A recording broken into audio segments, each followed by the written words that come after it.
On Twitter too, yeah.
And welcome into the Football Happy Hour presented by Blisslytics.com, where scouting meets analytics and you meet the newest crop of off-field talent.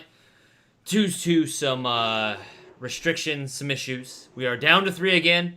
Gentlemen, it was nice to be back to the 4 horsemen, 4 pillars, whatever you want to call it.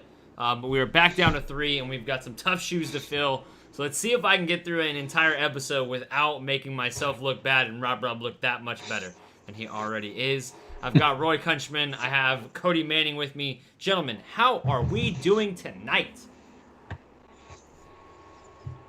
I'm doing great. Ready for amateur hour. Oh, come on. Little inside joke. From the man, that does not produce his own podcast, so he does not know how it is to produce and host at the same goddamn time, all right? When the day you don't have Rob, you will know what I have to deal with, all right? Just you wait. Hey, I'm just saying, I'm ready to stone cold stunner this thing and swanton right into the first part of the episode here.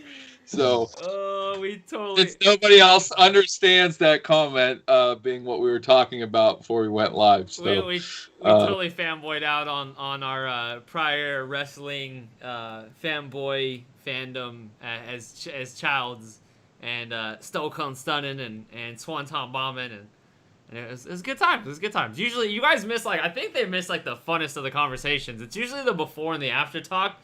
And we have to try and maintain this level of professionalism, which gets us in trouble, with our viewers and trying to be all Mr. Perfect. Hey, look there's another reference. I didn't even try that one. That just came out of nowhere. How do you like that, Cody? Yeah. All right, so we all know how this works, gentlemen. It is 4 quarters, 4 topics, plus an overtime. Again, I'm going to try to do my best Rob, a.k.a. Robert Robinson, the great Rob's impression, but I'm only going to do so much. It is a tough task. So if you see this, it's all my fault. It's just plain me. So without further ado, let's jump on into quarter 1. Where we're going to try and jump into quarter 1. Apparently, we don't have a ticker. I don't know what it is, but I am going to pay attention to that marker. This thing's like, whose line is it anyway? The clock don't matter. The points don't matter. We just but last time this happened and I was in charge of this show, we went 2 hours and it was a little over. I mean, it was past all of our bedtimes. All right. So all right, quarter number 1, 15 minutes, 1 topic. The Jerry Jones quote this week is that Dak Prescott is our quarterback, regardless of where the Dallas Cowboys stand. And as a Dallas Cowboys hater, let me reiterate where they stand. They are 2-7. They are trash. They are one of the worst teams in the NFL. And they are guaranteed a top 10 pick, if not potentially a top 5 pick. So I'm going to bounce back and forth between the two of you, and then I will come to me for the final thoughts on these or wrap up the segment. So I will start with Mr. Cody Manning. If the Dallas Cowboys have any sliver of hope at Trevor Lawrence, do they push? Do they tank? Do they do anything to move the needle towards Trevor Lawrence, or do they pay Dak Prescott when they currently don't even have the money to pay Dak Prescott going into this next season? Yeah, I mean, I don't really see them being a chance, to be honest, be frank. I don't see the Jets winning 2 games. So I don't think they're going to have a chance at Trevor Lawrence. And we kind of did see it over this past weekend. They did, play a lot harder against Roy's Steelers.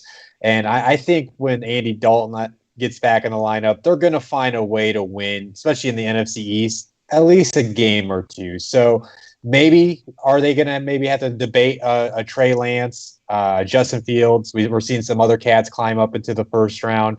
I don't think so. I think they're going to stick with Dak. The next best quarterback on the market is injured up and down Cam Newton. So the free agency market is not really there. So they're really going to have to outbid maybe a Washington football team. That might be an interesting landing spot for him.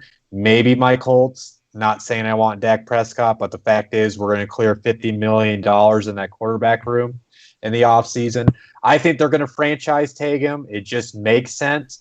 but I think they're going to franchise tag him with the idea of signing a long-term contract with him. Because here's the thing. I forgot who. I'm not going to say I originally thought this. I did take this off somebody from one of the podcasts I listened to. I do apologize. With the likelihood of not having a regular cap this year, I know the bottom line, it's 175. It could be higher depending on the revenue and everything. It actually would make more sense for them to get a deal done this offseason. So, A, they don't have to pay the franchise tag hit. B, you can backload the contract and make it more favorable so you can fit it in next year's tight salary cap. I think he's going to stay. And also, too, my last little wrap-up point on why I think he stays, Jerry Jones has to make sure he stays. If they move on from him after that injury, I mean, I know it's the Dallas Cowboys. I know players will want to get paid, but who's going to want to, go there and go to a place where they saw a franchise quarterback give his all, break his ankle, and they just said, see you later. So I think that would hurt their chances for landing big-time free agents in the future. So I think they have to get this deal done. Roy, over to you. What is your take? If there's a sliver of hope for someone like a Trevor Lawrence, do the Cowboys push to save money in the long haul and ride that rookie contract out, or do they pay the guy that they know what they're getting, but in a lot of people's opinions, from at least the scouting community, that guy may never be worth the money they're going to give him? I won't say he can't win a Super Bowl because he is talented enough to take a good team, but he definitely can't take this team to the Super Bowl. Yeah, Jack, for me, I'm just wondering why Jerry Jones channeled his inner Sonny Weaver Jr. and wrote down on his little sticky pad Dak Prescott no matter what, without him having to be pressured into a decision right now. To me, I see this as nothing but opportunity. I know what Cody's saying with, he's got to kind of save face and make good on it. I'm sorry, the NFL is a cut bait type of league. They're not in the greatest salary cap place right now. They do have 27, almost 28 million to roll over to next year. But as of right now, they're already over the cap for next year. Just a little bit under $500,000. But, the salary cap hit for franchise tagging a quarterback second time is ridiculous. I believe it's 31 or 33 million next year for Dak Prescott. And they have guys like Aldon Smith that's going to be coming up. And a lot of other guys, Joe Looney, who's played decent, Chidobe Awuzie. They got guys they got to worry about because their defense is, I don't even know what the word is to describe it. So you guys know me. I like talking big picture and going way off the reservation. So let me just throw a scenario out there. Since Jerry Jones has nobody to answer to, what would happen if they franchise tag Dak Prescott originally, wait for a good diagnosis on his ankle, you try to negotiate one more time with him, and you simply cannot come to a number? And you have Trevor Lawrence, if the Jets do ultimately get the number one pick, say, I'm pulling the Eli Manning. I will not play for your franchise in New York. Why would you not go up and get Trevor Lawrence on a rookie contract? Whatever it would take. Then you have the cap space. And not only that, if you have Dak Prescott on a franchise tag, you secure the first overall pick. Whatever draft capital it takes to move up and get that, say it's 2 first-round picks. Then you turn around and flip Dak Prescott for some draft capital. You know that you're going to have to go to a team that's rebuilding. It's going to go to a team. I'm just going to throw it out there. I know it's going to be hard because it's a division rival. But the New York Giants have Jason Garrett as their offensive coordinator. Don't you think he loves Dak Prescott? Wouldn't they love to replace Daniel Jones with a more sure thing? I'm not convinced that Dak Prescott, to me, Prescott is a little bit better than Andy Dalton's career ceiling. I don't see him as being the reason they get to a Super Bowl. He's a good, very good to good placeholder that plays to the minimum of the parts around him. He has Ezekiel Elliott and 3 receivers that are really well. He always had a good offensive line, but this year he had injuries to that offensive line. We see what happens now. So for me, I'm playing devil's advocate. I would rather you don't have to be pigeonholed into a decision right now. Play the game. Why would you not want to restart over if you got a chance at getting that quarterback and the cap space that comes with it? You're able to surround your talent. If you have Trevor Lawrence and say you can't even get up to the number 1 pick, say you get to number 2, Justin Fields it's a rough thing to call him a consolation prize. He might be just as good as Lawrence. I'm sorry. I've seen a lot of good things out of Fields. Still not sold. Ohio State quarterbacks. Show me one. Sorry, I am. Like, the arm talent is there. The arm talent is there, so maybe it's the whole thing. It's the same thing as Justin Herbert this last year, but, man, when you're throwing a wide open wide receivers like that, like we've seen with Haskins and like we've seen with Ohio State quarterbacks that have gone drafted way higher than they should, I hate to say it, but, man, it totally is. It's like show me the evidence that Justin Fields and that offensive system is going to translate. I haven't broken down the film yet, so this is arrogant. This is 100% arrogant scout talking. But from what I have seen, I am not sold just yet on Justin Fields. And bury me, please, at Jack Bourgeois, JCKBOSH. Let's get real crazy. Let's say Zach Wilson, the buzzword of the scouting community this year. Let's throw the BYU Cougar out there and let him play quarterback with Ezekiel Elliott, CeeDee Lamb, and all these weapons that he has at his disposal. Amari Cooper. You also got to realize Jerry Jones wants to win now. He doesn't have time to take a chance on a rookie. Are you calling him old? You want a for sure thing. Is it gonna be that much of a difference from a high caliber rookie to a Dak Prescott? You tell me Trevor Lawrence. Yes, I'd rather have Trevor Lawrence, but I think you're rolling the dice on the other two to hit on you. Yeah, I would say with improvements I don't know, on defense. I do not know that Justin Fields' ceiling is that of Dak Prescott's, or that they're not almost the exact same player. I will say I do think Trevor Lawrence's ceiling is sky high compared to where Dak Prescott's is. But I will say this. I do like where you're going there. Can you then trade? All right, so the Jets are the most mediocre, piss-poor franchise ever, to the point where somebody's going to pull an Eli Manning when we've all criticized Eli Manning ever since. And now we're like, yep, I would do it. There's not one person in the NFL industry right now that I've seen that hasn't been like, yep. Even Greeny's like, I wouldn't play for the Jets, and he's a Jets fan. Anybody on ESPN that's a Jets fan is even saying I wouldn't play for the Jets. So of course you wouldn't want to play for the Jets. So do you think it's possible that then Dak gets traded to the Jets and at least helps get the Jets out of mediocrity? Because I do think that any team that probably has a Dak Prescott is at least a 6-10 team, probably an 8-8 team, regardless of the surrounding talent. He's that average of a quarterback, if not borderline good. Borderline really good, but he's just not going to ever be a great quarterback that can really carry a team to a Super Bowl, let alone the playoffs with the Jets roster. But as we've seen just the other night, technically last night, that team does have some pieces. They do have a few connections. They have some playmakers. They can do some things.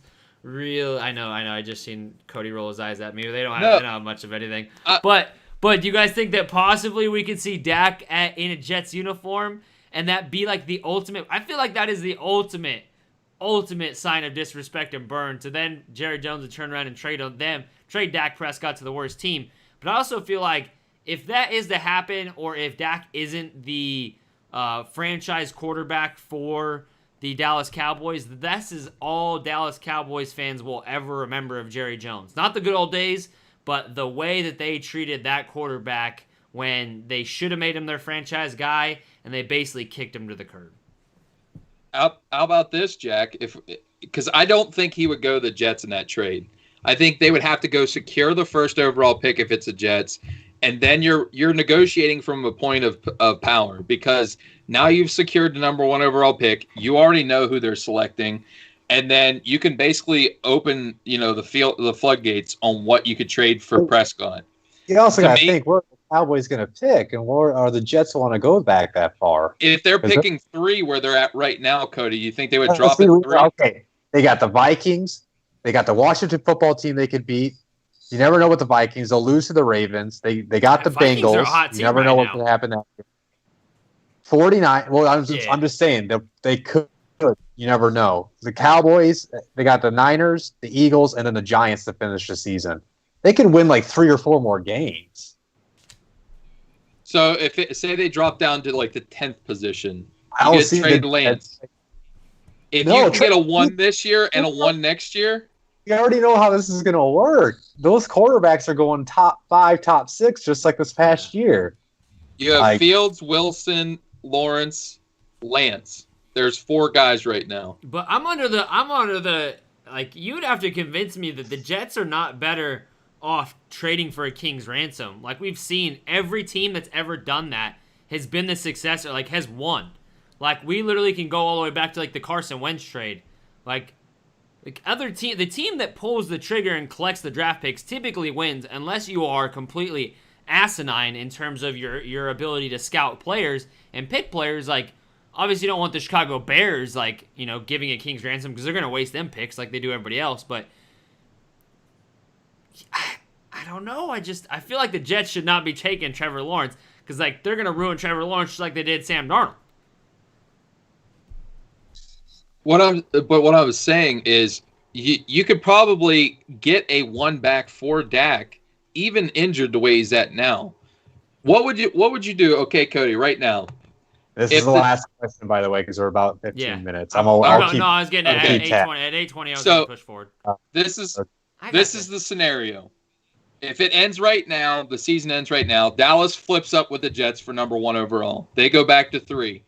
Okay, they give up a 1 this year and say a 1 next year.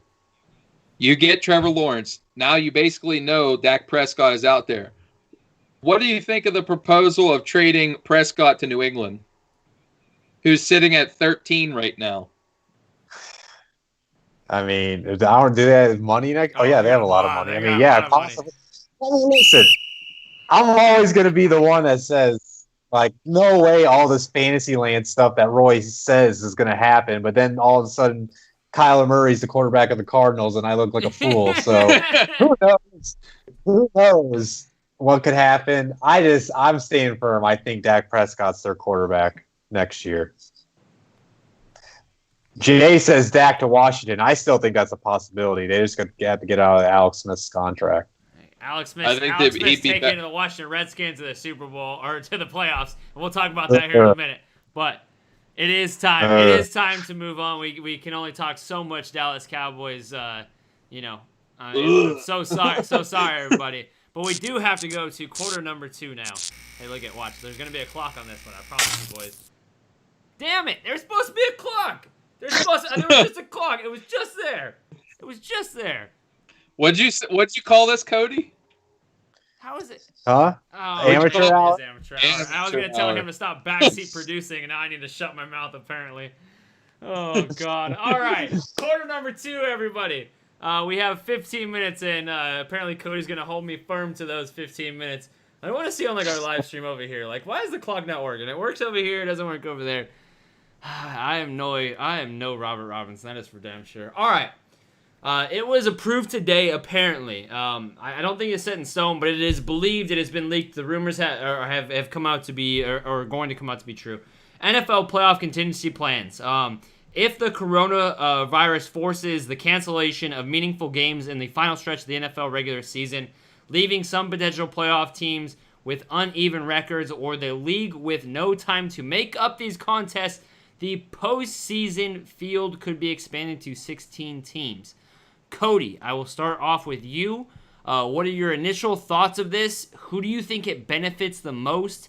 And do you think this is a legit possibility with the fact that we are seeing so many COVID cases now start to pop up? Not necessarily because of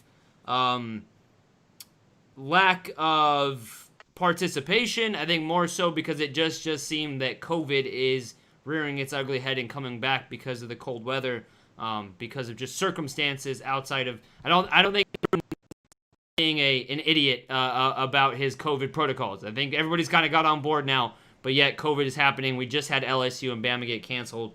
So what's your take on this? Is this a good contingency plan? I guess. I mean, it makes sense why they're doing it. Just because, like, if with the uneven records, you can make an argument. for it. I don't know. I still think they're going to be able to make it work because I don't know if it kind of seems like we have all kind of grown numb to the fact it's like, oh, he's on the COVID list. He's going to be out of practice for a week. He'll play on Sunday. Oh, those guys are out for a few days. I think the NFL's kind of accepted. It's like, hey, if you test positive, you're out. You're high close contact, you're out.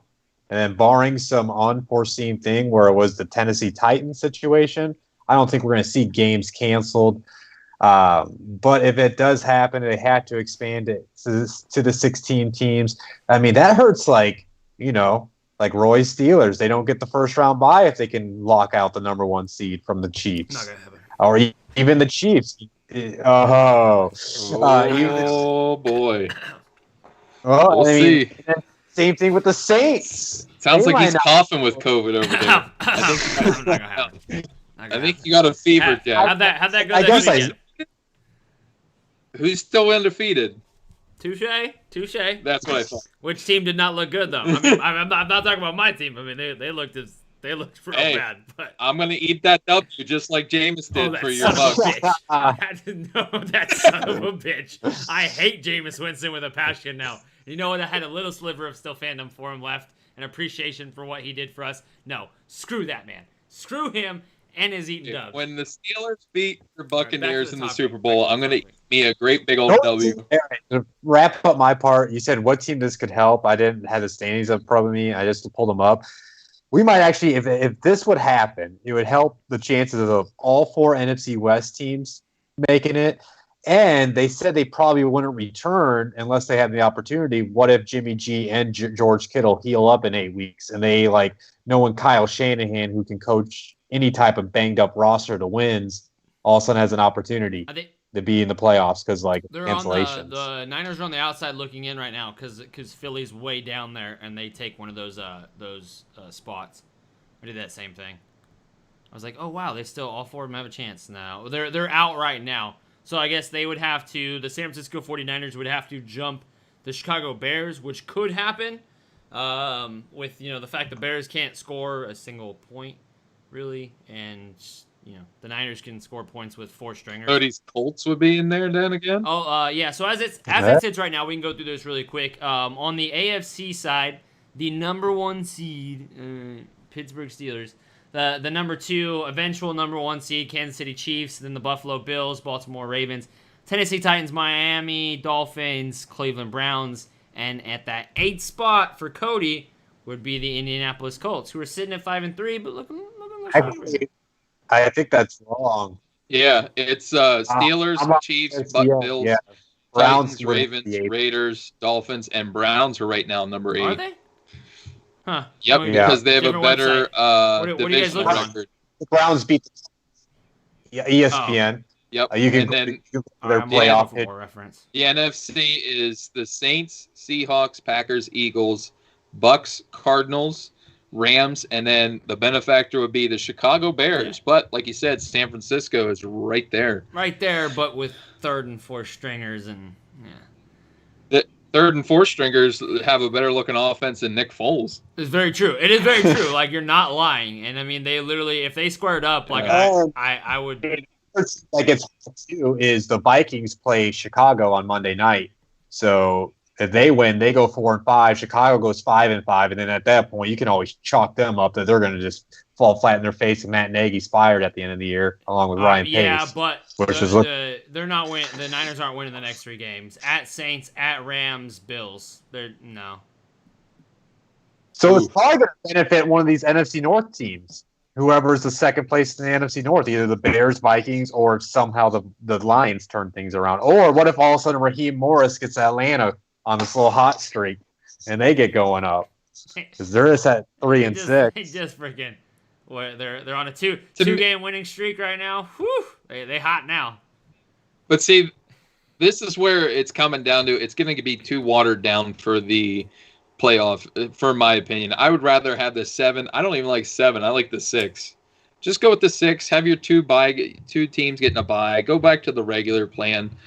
I don't know. I don't want to see it so watered down where it just feels like another week of regular season than it is. I agree, but if we weren't going to get that regular season anyways, like, wouldn't you hate for a team to have a chance at the playoffs in a Week 17 matchup, but they couldn't get to play that Week 17 matchup, so we didn't even get to see them if they would have a chance.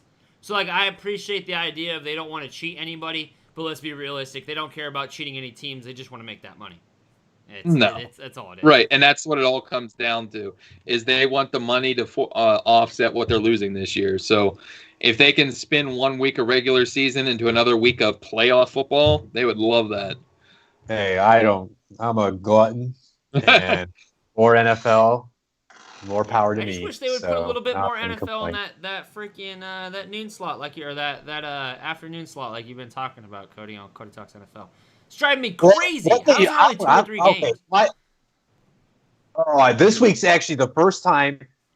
This week there's a balance. The afternoon there's more afternoon games than noon games this week. It's like the first time in like 12 weeks. See, I'm okay with that. A little bit of balance would just be nice. Like, well, my problem is, like, I guess it would be dependent on how the players would feel about it. But like, I just kind of have I kind of thought, like, why rush to saying the 16 games? Like they have the hotels allotted a month past the current Super Bowl date. So it's like, listen, if we got to wait till, the end of February for you to make sure everybody gets all 16 games played, I'd rather wait, than have to expand the playoffs. That's how I feel, but I get why they're doing it. Yeah, I'm right there with you. I think the idea of a Week 17, Week 18 regular season, or Week 18, Week 19 regular season would do much better, and then still you get to all those teams that were going to miss out on games if you go straight to playoffs, then they still get to play their week, what would have been their Week 17 matchup. So I'm right there with you. Before we take off out of there, we do have one little tidbit to add into this quarter number 2. Minority hiring incentive. The NFL, the hiring resolution, which calls for a pair of third-round draft choices to be awarded to any team which develops a minority candidate hired by another franchise as a head coach or general manager, is subject to approval by the NFL Players Association. It was developed by the league's Workplace Diversity Committee and came after a previous proposal to reward the franchise that hires a minority candidate was not enacted by the owners during a remote meeting in May. This, to me, I'm going to jump the gun on this one and talk about this, guys. I am all for being able to incentivize bringing in more minority candidates. I think it is, cover your ears, Roy, I think it is bullshit that Eric Bieniemy is not a head coach right now. I think it is complete crap. I think he was one of the best head coaching candidates. That being said, I do not agree with this rule, because that means that when Eric Bieniemy becomes a head coach this next year, because he damn well better be the lead head coaching candidate, as he should have been over the last 2 seasons, has been spoke about that way, then the Kansas City Chiefs of all teams, the top teams, the New England Patriots, the Kansas City Chiefs, the teams that are winning the Super Bowls, they're going to have their head coaching spots picked apart regardless of color, are going to be the ones that reap the benefits of this. And I'm all for best man for the job, no matter what color, what race, man, woman, I do not care. But I do not think that you should incentivize hiring someone due to a specific color or ethnicity, religion. I do not care. I want the best person for the job. Like, if Bruce Arians was a woman, damn well, Betta Irvin's, like, I don't even care. Like, I'd be just as happy. It does not mean a damn thing to me who it is, what it is. But then it's like the same thing. How does this work down with the Tampa Bay Buccaneers? Because the next head coach of the Tampa Bay Buccaneers is going to be Brian Leftwich. This is already, like, in the works. It's kind of a plan. When BA leaves, he's going to be taking over. So, like, do then we get to reward ourselves with a third-round pick? This gets really, really gray area, and there's a lot of shade to this, and I just don't like the idea of it. Anyone? I like it, Jack. Like you said, it just always seems to me that people of a minority always get nicked by the last round by what I think me and you both can, me, you, and Cody all can kind of talk about is the good old boys club of the NFL. And we see this a lot in the scouting type community and the front office executives. it's retread after retread after retread, getting another opportunity because he knows somebody or is related to somebody. This should level the playing field somewhat for them to not only get into those final interviews, but finally get the job. I mean, you look at a guy like Jim Caldwell, there's no reason right now why he shouldn't be an NFL head coach.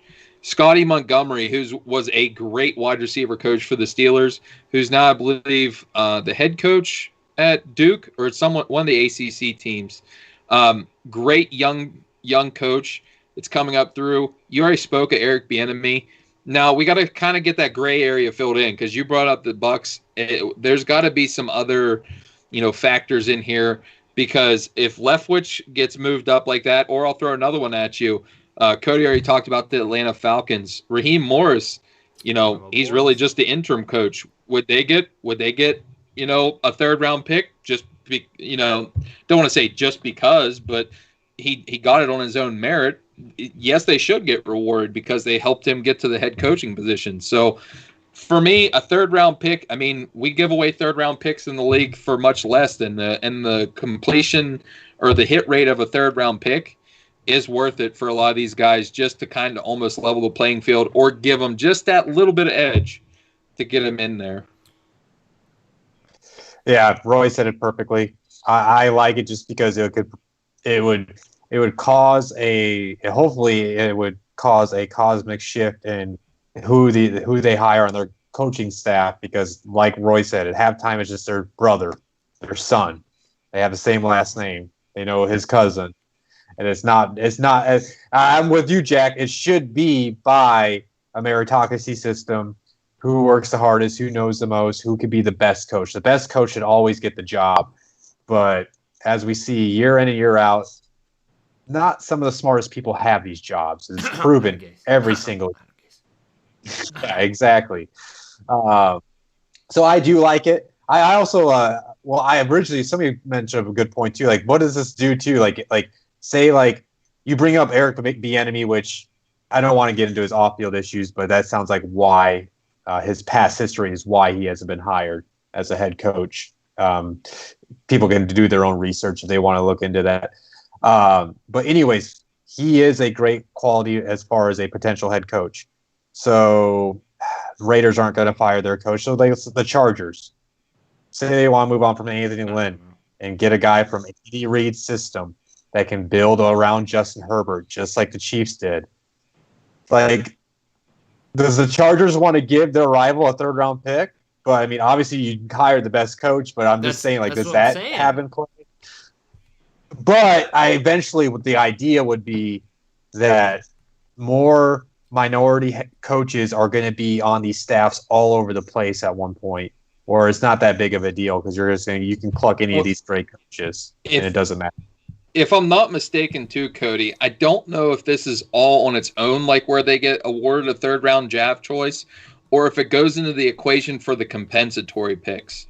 So I don't know. I don't know if it's fully been agreed to, because it says about subject to approval by the NFL Players Association.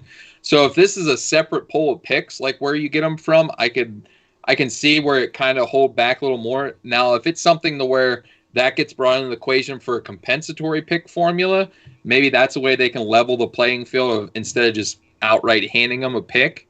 It maybe would, level it on that aspect. I don't know for sure. Like I said, this was something that was brought up today. I wanted to make sure it was mentioned because I think it's something the NFL desperately needs. And I think when, we've covered the XFL before. I think that's one place you're going to see in the future too, with The Rock and Danny Garcia taking it on.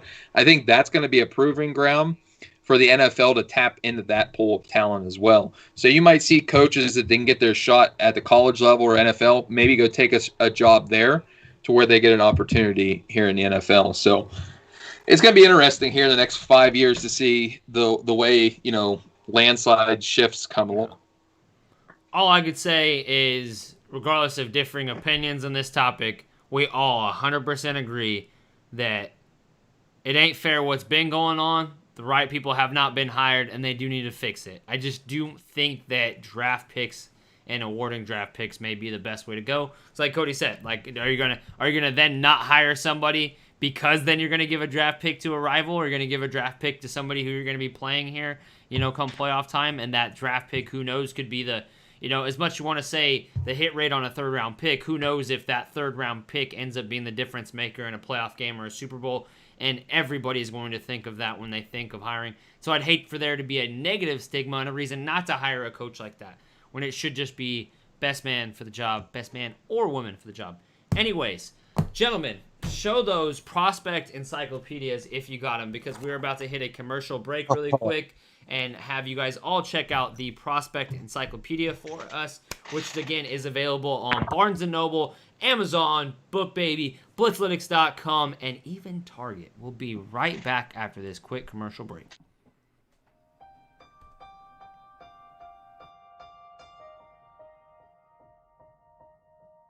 For over 100 years, the story has been written, ever changing and growing with each new chapter. The soul remains, though the characters change. Bigger, faster, stronger, smarter. Ready or not, here I come. You can't hide. So too grows our fandom.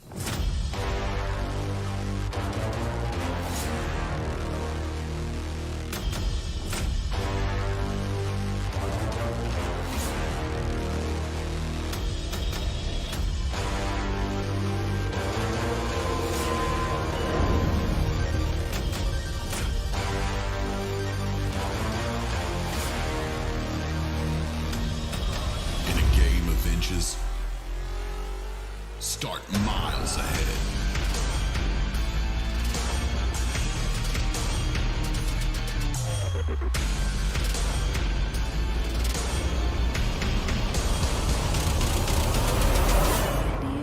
The 2020 Prospect Encyclopedia.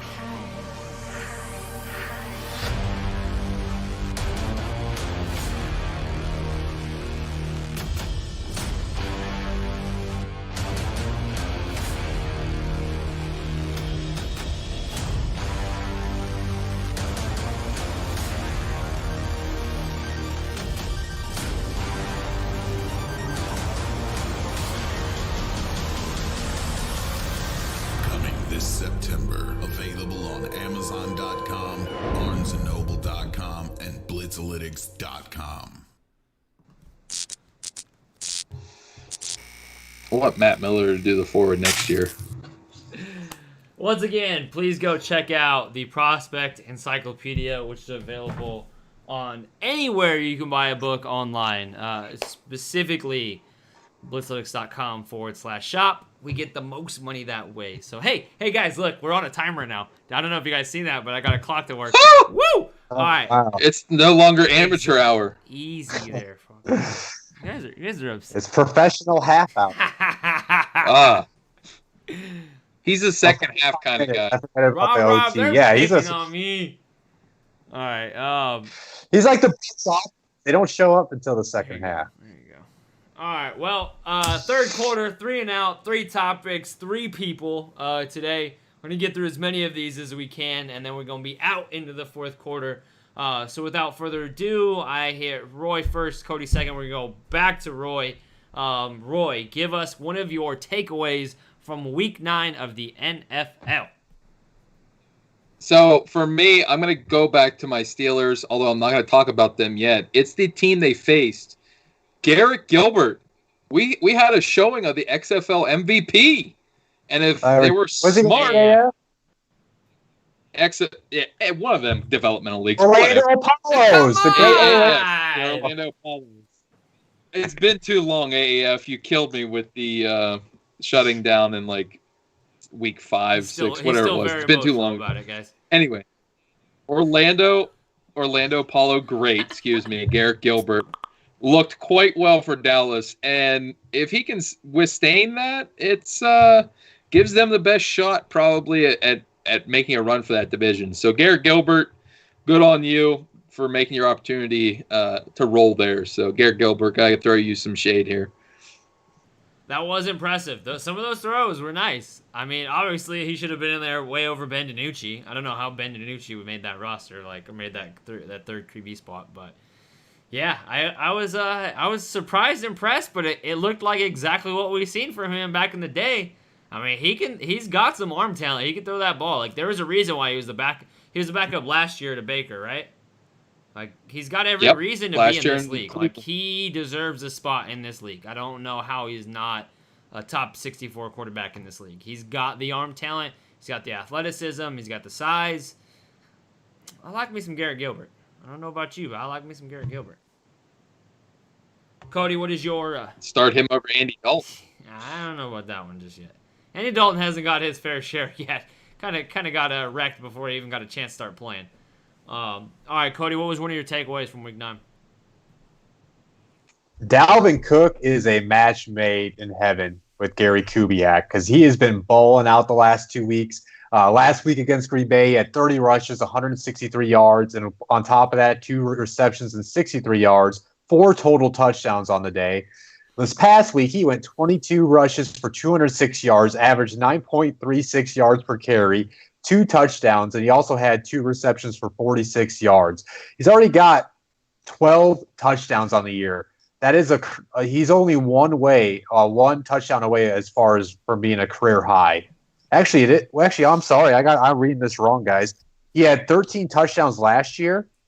This year, he's got 12 on the ground, but he's got 1 in the air. So he's actually tied a career high in touchdowns for his in his 4 years. So, dude, he's going to make a run. And if he keeps this up, if he can stay healthy, and if the Vikings can somehow sneak into the playoffs as a 7th seed, I wouldn't be surprised if he ends up being in the Offensive Player of the Year conversation with Alvin Kamara. Yeah, he's running like a man possessed out there, Cody. And that's so impressive in 9 games. The guy has 13 touchdowns. 9 games, guys. That's ridiculous. Actually, 7. He's only played 7 because they had the bye week. Wow. That is impressive. And he's the reason why Minnesota's still in the conversation because it's not Kirk Cousins. Yeah, and you talk about these guys that literally carry teams offensively. 100% Dalvin Cook is doing so. And what's crazy is that he's been so injury prone over the years that you would think that would finally start taking a toll on the performance. But when he's healthy, he is still 100% of what he could and can be and will be moving forward as long as he can stay healthy. And, I mean, soft tissue issues, shoulder injuries, like he's had a little bit of everything dating back to his days at Florida State. But if he's healthy and on the field, he is a monster and someone that let's be real. If they didn't have Kirk Cousins, like I'm off that train. We're off that train. If they didn't have Kirk Cousins, if they had a real quarterback, like think about how the opportunities this team could have had with the healthy wide receiving core, a decent offensive line, and the defense they've had over the years at least. This young defense is finally starting to kind of get into their groove and has been able to help rattle off some wins. But think of where this team could be if they had a legit threat at the quarterback position. With the amount of talent that and the how easy that Cook makes this job for a quarterback, like this team should be winning games. The fact that they finally are now is surprising because they should have been doing it from day one, to be honest. Well, put a bow on this topic. No, it's really helped them out, which I was surprised it's benefited right away. Drew Samia got hurt, and then they end up playing since the slow breakout, Ezra Cleveland at guard, and it's actually really paid off on that offensive line. He's playing very solid. I did not think of him as a guard. I liked him as a tackle, but it's surprisingly helped them out, and that's why the offense is playing a lot better too. His athleticism, Cody, I remember in our scouting meetings we had, it's very surprising with that zone blocking system at Kubiak.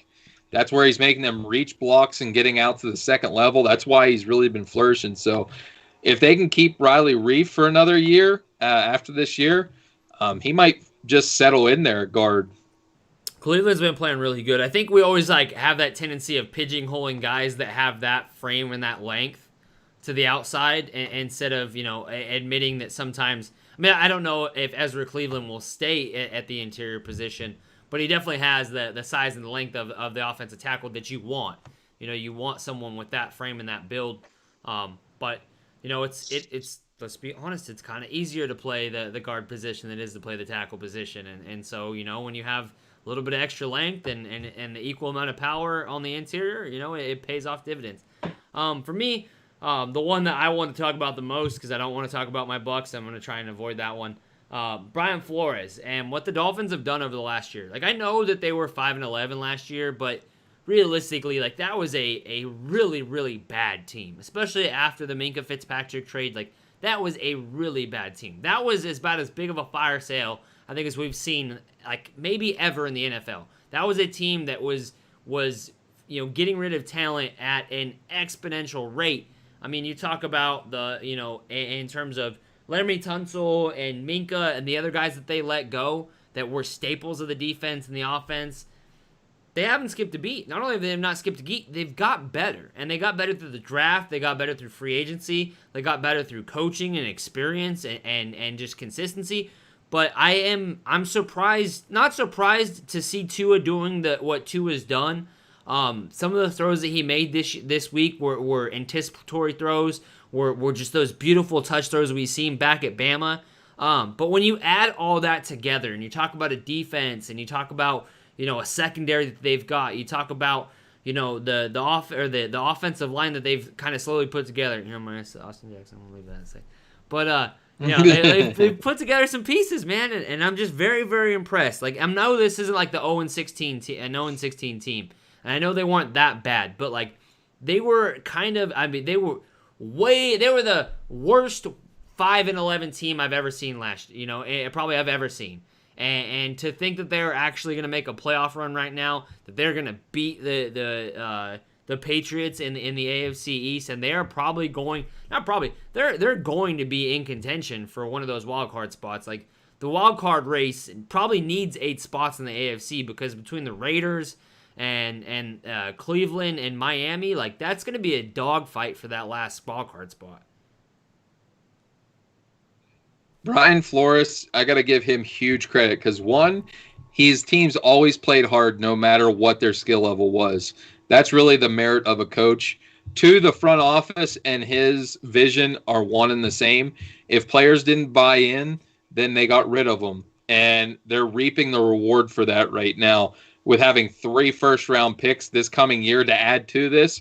Then to have the guts and the mindset not only of him, but the general manager as well, to come off the bye and start Tua over a guy that really has won over the locker room since he's been down there in Miami, and Fitzpatrick, because that Tua can take you farther. That takes a lot of guts to do, and Brian Flores is really flourishing with his opportunity. He's not letting other people make the decisions for him. He's taking, the reins and putting his stamp on his team, and you can see how well prepared and coached they are. All right, I hate to dive back to this really quick, but with Brian Flores, this is an example I should have brought up earlier. With Brian Flores being a minority coach, would you not rather that pick go to the Miami Dolphins than the New England Patriots? Shouldn't we reward the team that hired the minority coach versus the team that was so successful that they were having coaches pulled from them? That was the point I wanted to make, and this is a perfect example of that right there. Would you reward the Patriots for this? No, right? Every day of the week I would. If you got a coach you can live with for the next decade, and it's not like, okay, for an example right now, Jack, would you take what the Steelers have had with Tomlin? For the last 14 seasons, he's yet to have a losing season. And give up a 3rd-round pick for that? You do it every day of the week. I'm not saying Brian Flores. I would pay a 1st-round pick for Brian Flores. Like, he's 100% worth it. Like, just culture-wise, everything. I'm just saying, I guess, again, this is the Patriots hate coming out of me. I'm saying, would you not, like they should be the last team that gets I guess they give a kudos and a golf clap. They haven't drafted Bill Belichick hasn't drafted an All-Pro since 2012. Give him all the draft picks he wants. I was going to say, or he'll take another receiver that won't pan out, so... they're still so good to hate on the Patriots. Sorry, Jason and Pat. Not to get I just continuously want to hate on your Pats. I just want to pile it on. So that's really all it is. But I give kudos to the Dolphins more so than I give credit to That's what I'm trying to say. And if you're hiring a coach, your team probably sucks and you need draft picks anyways. All right, Cody, what else you got for me? So I'm talking about my team. Where is the run the damn ball offensive line? I've been pointing this out all throughout the season, especially I know on the happy hour whenever we talked about the Colts. I don't know when you guys talked about them potentially reaching when we were talking about our power rankings, getting into the top 5, and I said I don't know with how the offensive line's playing. I think they mentioned on the broadcast like we're 29th in yards per carry. I know Jonathan Taylor hasn't had that breakout year everybody thought, but the fact is when they were the run the damn ball offensive line, it didn't matter if it was Naheem Hines. It didn't matter if it was Jordan Wilkins. They were running the ball. Where is this offense that went into KC and ran it down their throats and we walked away with a victory? Now we got the defense. Listen, I bought into the Philip Rivers experience. I had my doubts, but like the whole idea was we weren't going to ask Philip Rivers to throw the ball 40 times a day, running for his life. Like, so get back to what this team was, and that's how this team can win is running the ball, controlling the clock, use Philip when you need him.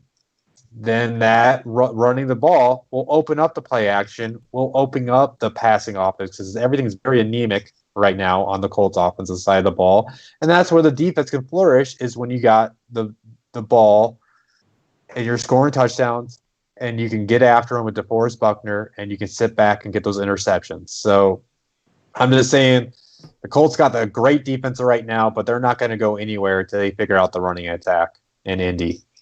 To me, Cody, you know what it reminds me of is the situation Doug Peterson had in Philadelphia.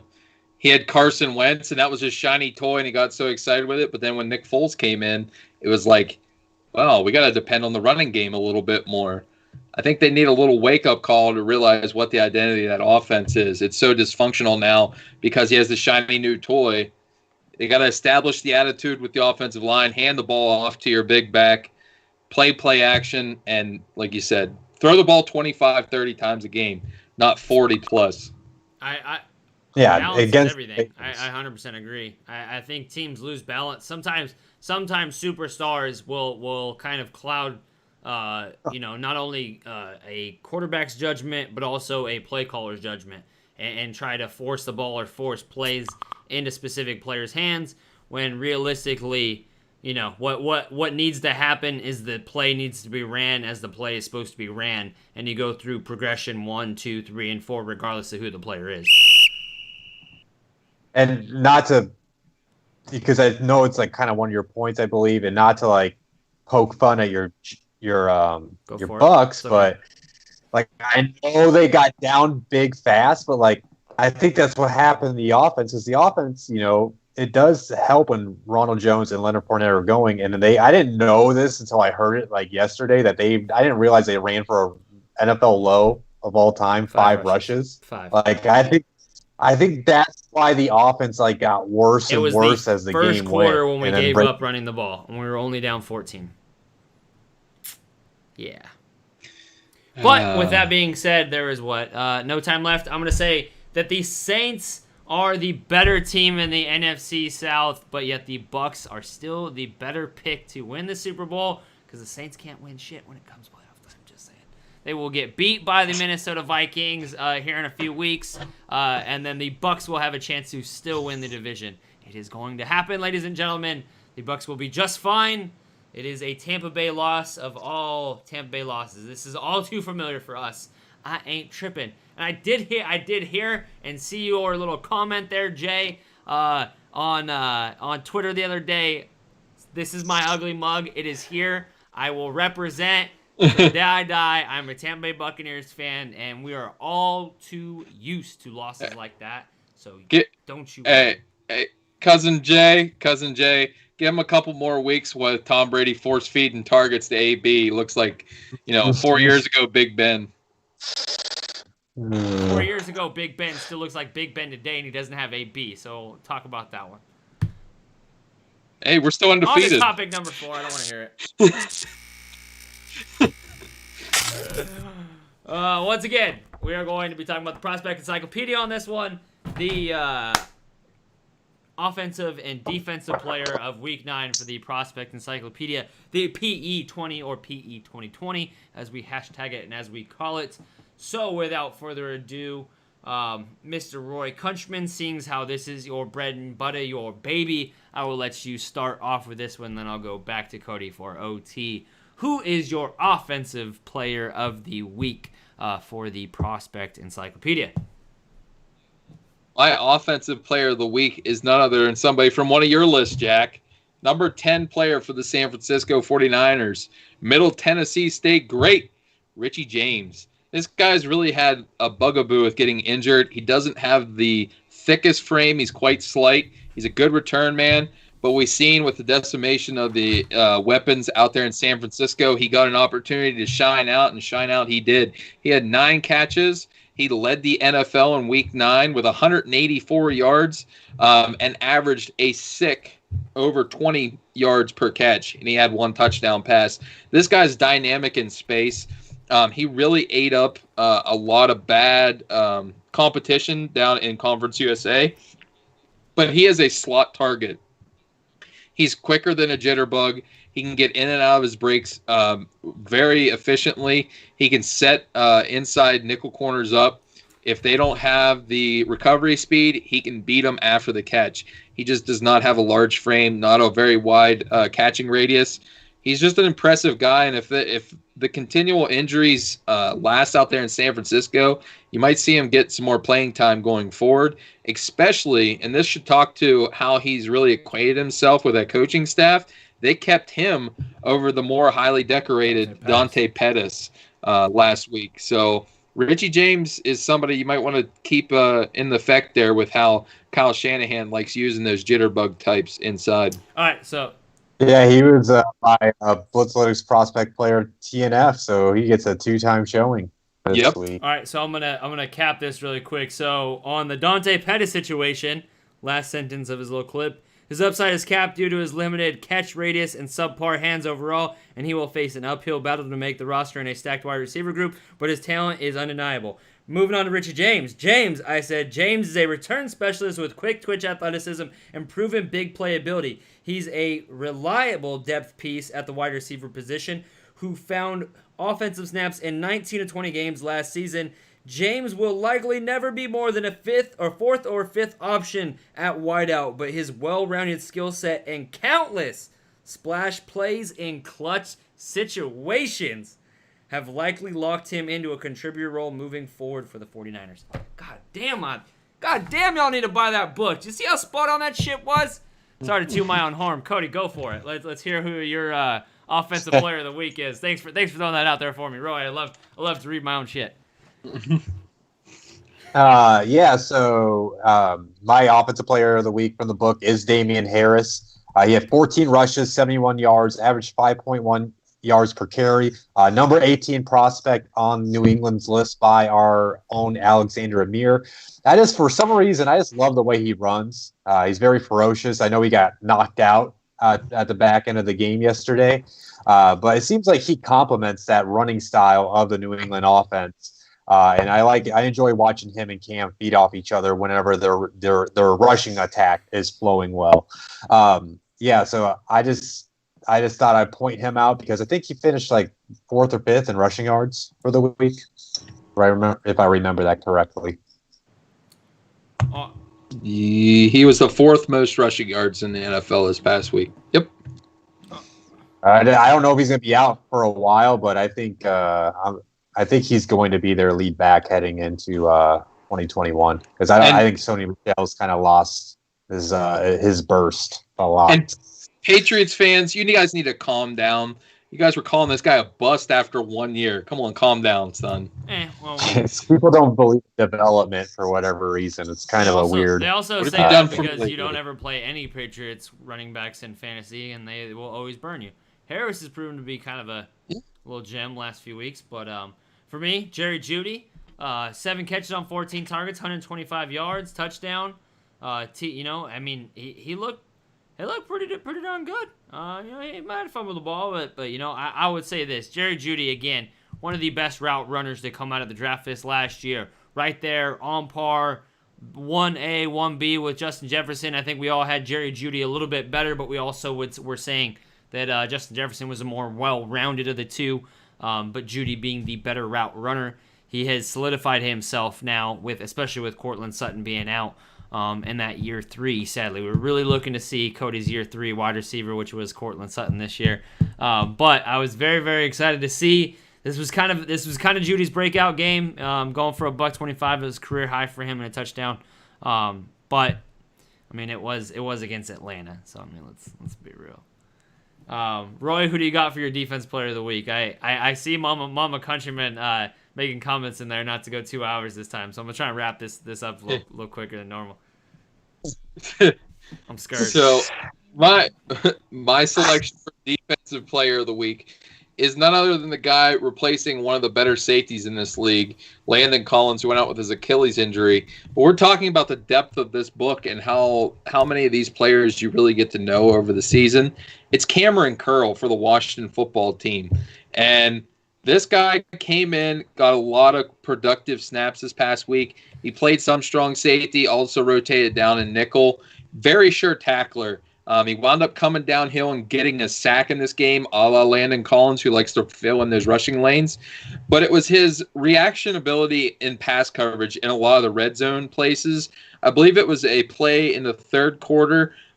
He was bracket coverage with a cornerback. The cornerback wound up getting the pass defense, but he was right there disrupting the catch radius of where it was around. So this guy was from Arkansas. He played corner and safety there. He is not afraid to fill the rushing lanes. They might have found a steal here, and he was the number 21 out of 22 prospects for the Washington football team by none other than our David Connors.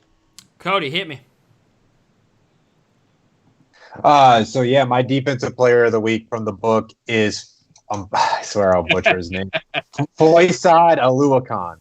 And I've been wanting to get his name down. I just had to wait to hear more broadcasts, to hear the announcers. That's why I didn't give him too much of a shout out recently. But he's a linebacker from the Falcons that anytime I've gotten a chance to watch the Falcons this year, he's been flashing to me every time. And you guys know I do the linebackers for our scouting process. So I like to see players like he's somebody that slipped underneath the radar for me, whatever class he came in. I forget. I think he's in his second or third year. Yep, second year. You might know. Second year, yeah. So he slipped under my radar. I'll be completely honest. So I never got to scout him, and he's been a guy that's popped out on the screen for me from Atlanta.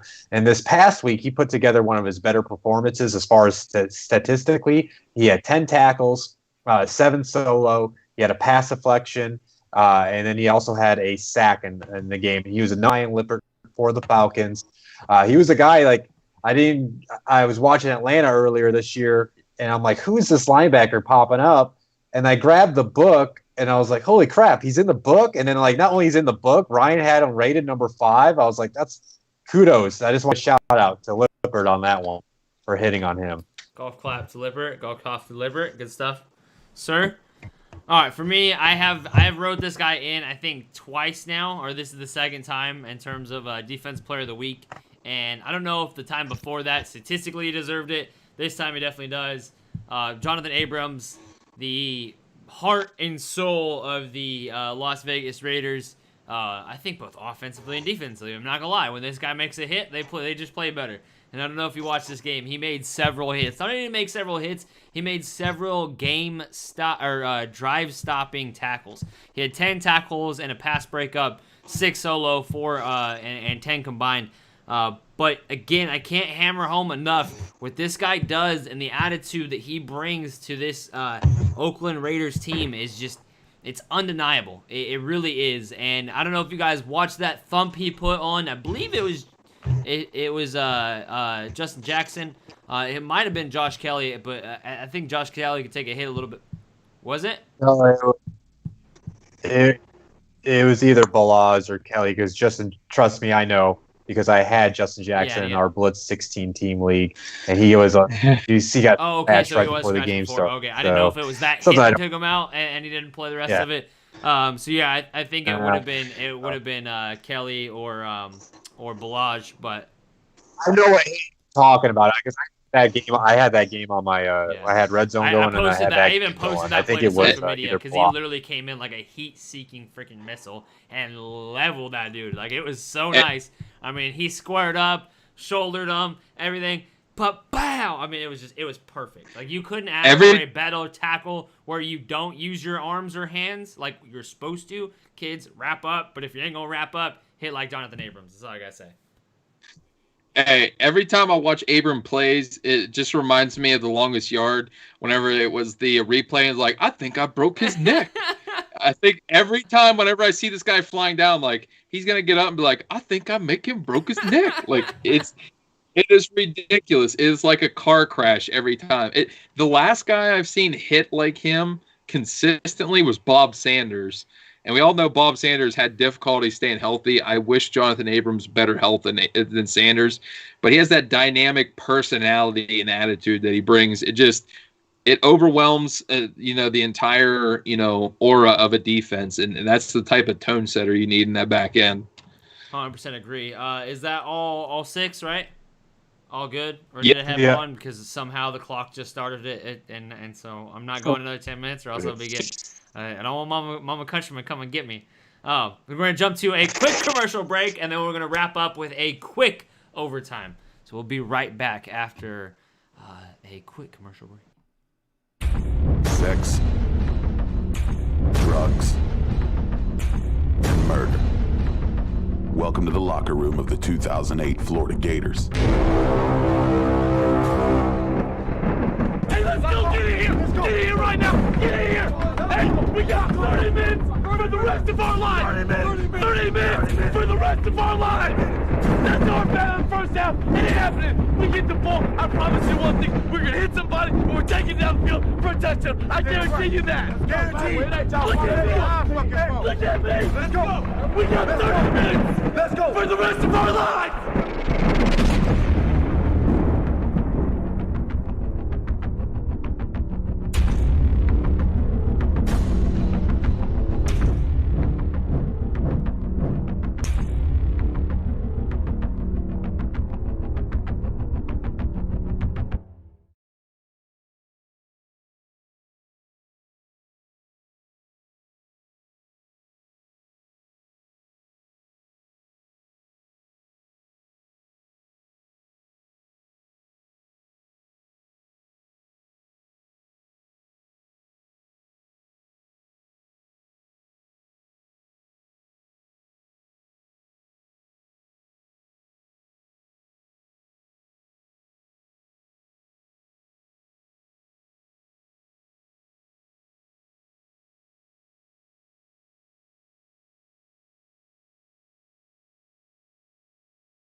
Messenger.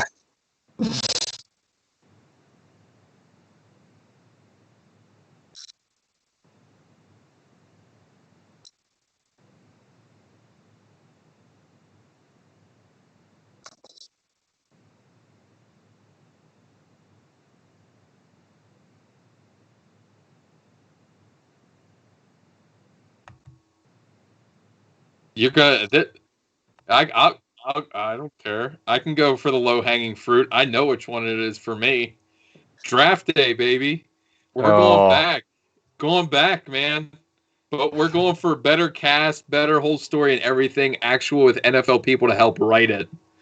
Because a lot of the stuff that old Sonny Weaver Jr. just was not feasible, and you can make it way more believable on a draft day too. And hopefully, let's get him out of Cleveland this time. Let's just say it that much. Make him more lovable if he wasn't in Cleveland. Put him on the Panthers.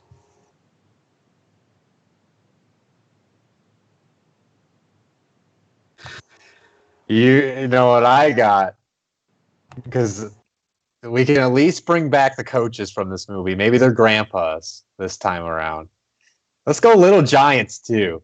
That was such a classic move that I had. Let's bring back Rick Moranis. I know he just got punched in New York. It's okay.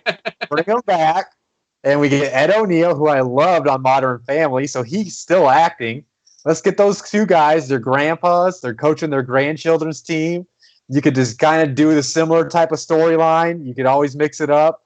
And I always loved watching that movie growing up. Remember the peanut butter jelly sandwich in the helmet and all that stuff? You can do it. I don't think not enough people know about that movie and how great it was.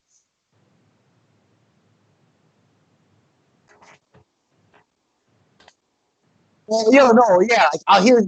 Yeah, I'm sorry. Yeah, I'm like, I originally thought remake, then I was like, oh, we're going sequel. Well, I don't know if any of these. I'm looking at it here on IMDb. I don't know if any of the children are still actors, but I'm like, well, you can at least maybe bring Rick Moranis and Ed O'Neill back as the coaches one last go.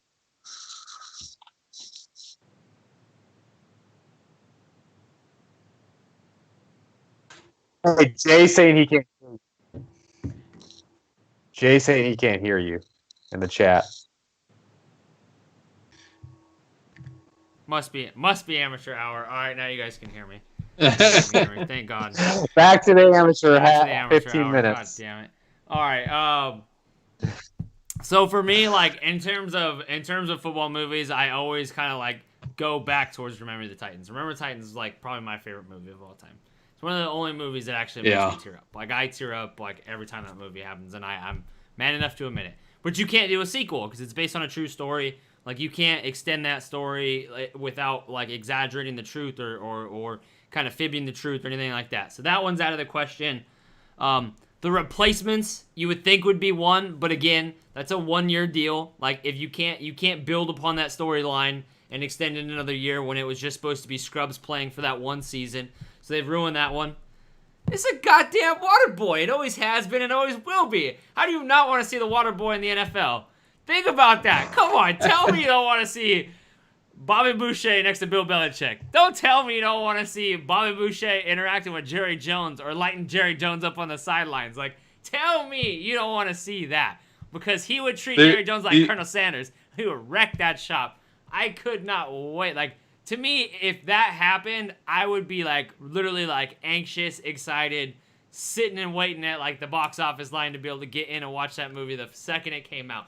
Knowing it wouldn't be as good as the first one, but the fact that it's Adam Sandler means it's still going to be a pretty goddamn funny movie. And tell me between him and Mama, like you would, and Coach Klein, like you would not have the time of your life watching that movie. I'm just saying, if there was a second water boy and he was on New England, I want the coach that couldn't hardly talk to play Bill Belichick. We need to play another day.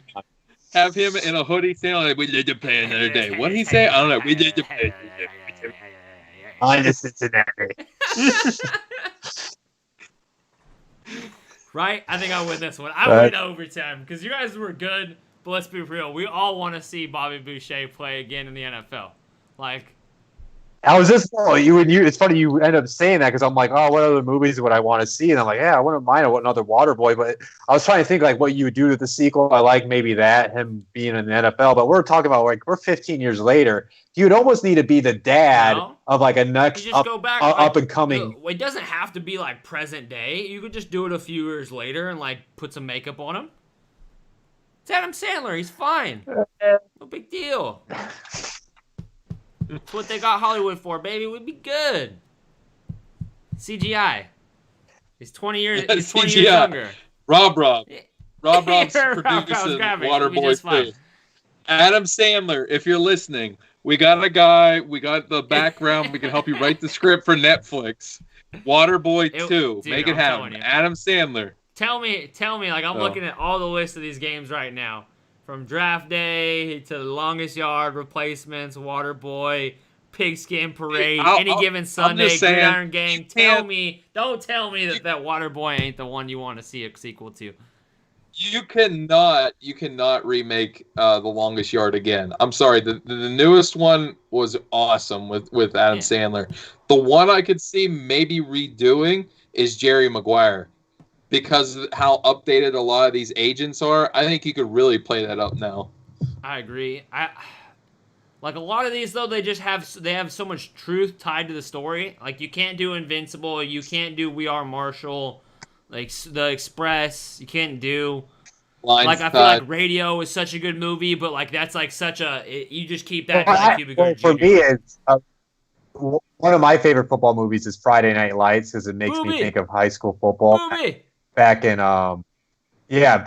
Wisconsin. And that one's based in Texas, and we always hear about, Florida high school football. You even hear about California all over. Like they could easily just go from different known states and kind of create a different story like they did for Friday Night Lights. I know Friday Night Lights is based on a true story though, but they can find different high school stories they can build a movie around. Know what I was thinking just out of fun of it? Because I looked up football movies and I know why it's listed on here. And he's supposedly going to come back and make a new one. I heard rumors. Ace Ventura. Can we get some type of football tie in the new? Maybe instead of Dan Marino, you got Patrick Mahomes. Dan Marino was on that. It is a football movie. It is not a football movie. It's Ace Ventura. It's totally different. That is it. Laces out, Jack. Laces out. Laces out. Finkel is Einhorn. That's been my team. That's been my football team name, or my fantasy football team name in my main league. It's Finkel is Einhorn, and the icon is him in the shower. Just you know what? All right, I want to throw this out there. Super underrated football movie is Leatherheads with George Clooney. Nobody ever talks about that one, and it's got your boy from The Office in it. I don't know his actual name. Do you know what I'm talking about, Roy? I feel like you've never seen this movie. I don't think I've ever watched that one. You guys have never seen Leatherheads? Yeah. It's hilarious. It's an old school. It's about the leather helmet days. Oh, you guys have to watch it. Oh, you don't even know what you're missing. It's a comedy. Oh, John Krasinski. Yeah. What the heck is his name on The Office? You know what they could do? They could do a sequel to Blindside about how Michael Orr hated the movie. Yeah, how that ruined his career. And he never played the blind side. He always played right tackle. No, so stupid. Can we name it Sandra the Bullock right tackle? wasn't his real mom. I wish. Funny story. I forget what program I was a part of. It's some type of honor program when I was at University of Tampa. And they would have guest speakers, and the lady that Sandra Bullock played was actually a guest speaker at one of the things I had to go to for it. So I was like, this is weird. All right, well, we appreciate y'all tuning in to the Football Happy Hour presented by Blitzlink. Story, I just killed. It is over. There's no time. I don't know. I could take a shot at you, Cody. I'm going to. Again, we appreciate you guys all tuning in to Football Happy Hour, but we appreciate you guys tuning in to any podcast or video on the Blitzletics Podcast Network. So please go hit that like and subscribe button. Go check us out on all podcast platforms.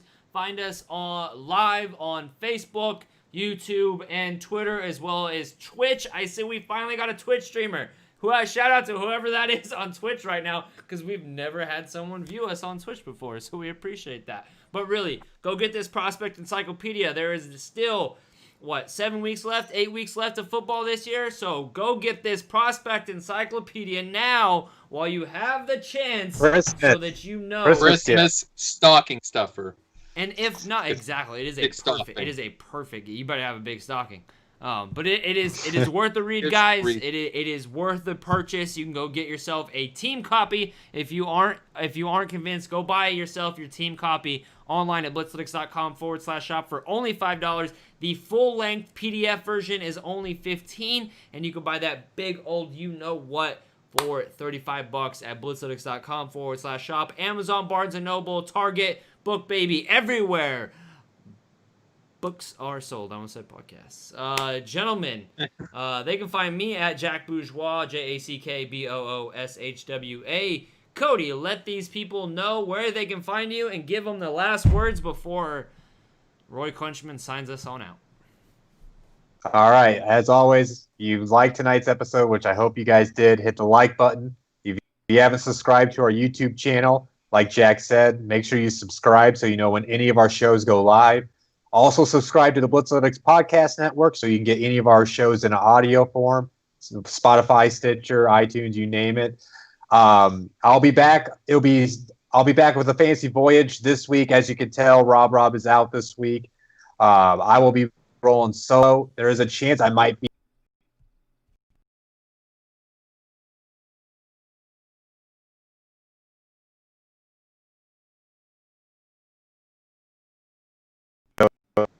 hour. We'll be on Friday for Cody Talks NFL around that time as well. Other than that, thank you everybody for tuning in, and I'll see you guys shortly on the next show. Rob. All right, guys. Roy, hit him.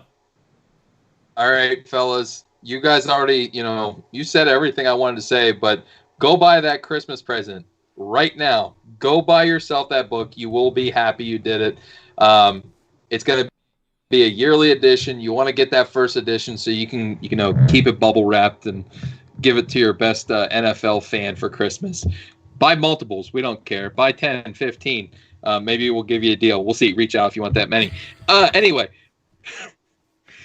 I'll be back Saturday morning for the Steel City Sermon. Hit me up for that. We'll be talking all things Steelers, especially with the news now that they had some outbreak happening. It's going to be some interesting talk going forward there. As always, watch Blitzalytics and all the platforms. We're going to be coming out with our scouting stuff here soon. A lot of mock draft stuff is going to be hitting. We're going to be starting our scouting podcast here by the end of November, beginning December. A lot of big things in store this year. If you haven't yet, subscribe. Hit me up on Twitter @PreacherBoyRoy. And as